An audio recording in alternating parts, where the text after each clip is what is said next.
Bienvenue dans cette nouvelle vidéo. Aujourd'hui, je vais te montrer comment fabriquer un pâte au curcuma ou un nettoyant à base de curcuma. Mais avant tout cela, abonne-toi, aime la vidéo, like la vidéo. Pour la réalisation de notre recette, on aura besoin d'un contenant. On utilisera également la poudre de curcuma pure. On va utiliser aussi la poudre de niacinamide.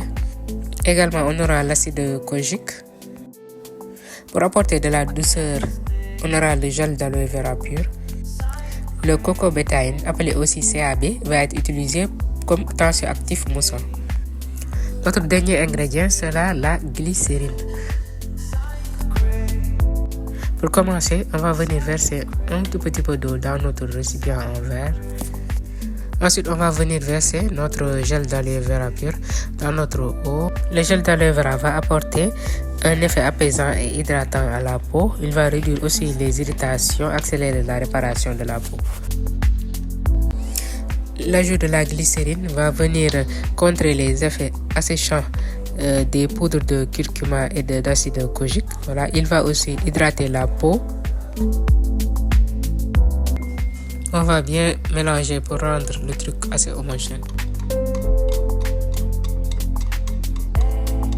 Il est l'heure maintenant d'ajouter notre tensioactif, le cocobétaïne ou le CAB. C'est un tensioactif qui est super doux sur la peau.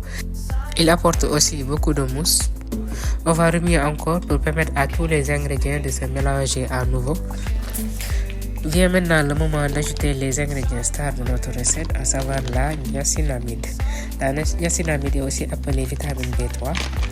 Elle va venir unifier le teint, réduire les taches pigmentaires, réguler le sébum pour les personnes avec les peaux grasses et les peaux acnéiques. Elle va aussi renforcer la barrière cutanée.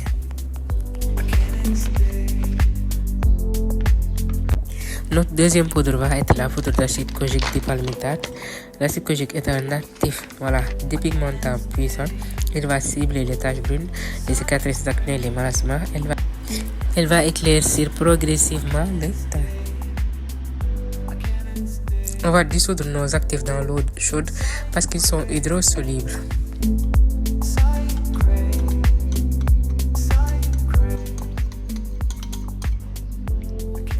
On va mélanger nos deux préparations. On va verser notre solution d'actifs dans notre mousson. Vous voyez que ça commence à devenir un peu épais. C'est tellement dû à l'effet du CAB ou cocobétaïne.